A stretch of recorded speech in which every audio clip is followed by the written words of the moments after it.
Hi, I'm Selena Dawood, and with me today is business consultant Ahmad Lewis, and we are talking about emotional intelligence. So first of all, welcome to the show, and thank you for joining us. Thank you for having me.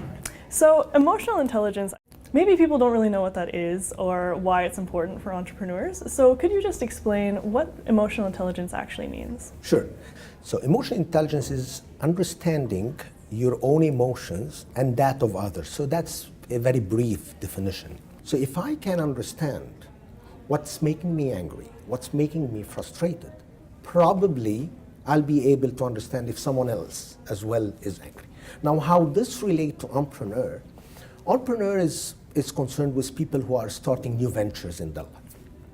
And according to researchers, business decision made for new ventures relies in more than 50% on the emotional intelligence. And let me explain this more.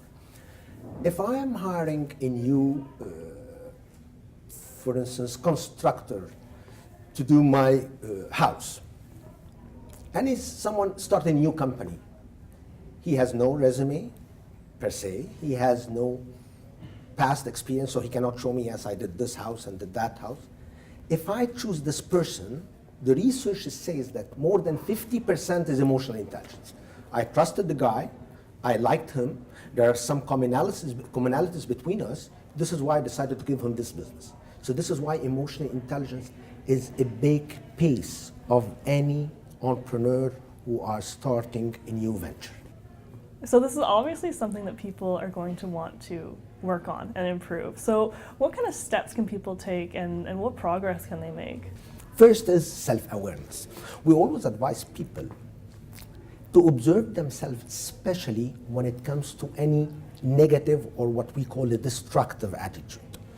If you're becoming angry, if you're becoming upset, if you are reactive, if you are quitting, all these behaviors, you've got to just take time and see the real reason. When this happens, what was the drive?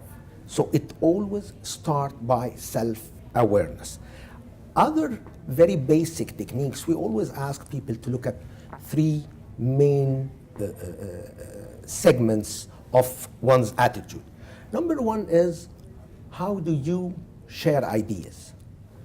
Because if you don't want to develop emotional intelligence, when you share your idea, you should be proposing it and suggesting it, not imposing.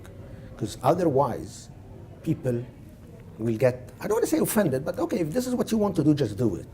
But if you start sharing and proposing, people will be more receptive. That's number one. Number two, how do you handle disagreements? And we always encourage people, you've got to follow a very clear conflict management approach. You've got to show empathy. If someone is angry, you don't just escalate. Particularly here as an entrepreneur, I would be very much concerned with my clients. So if a client is angry, I should show all the empathy toward this. And just probe and then listen to him, and then if I have a disagreement, I can challenge what I probe. But I cannot challenge his emotions. One more thing is how we relate to others. A lot of times, we tend to make sure we look different than others. According to researchers, people want to do business with people who are similar to them. Doesn't mean that I will change faces, no, but at least I should not be working on creating barriers and differences. This is how you develop, of course, in a nutshell. Everyone can observe himself, can try to suggest, can try to relate to others, and can try to follow a conflict management approach. Some easy steps. So thank you so much for joining us today, Ahmad, and sharing your expertise on our show. Thank you so much for having me. All the best.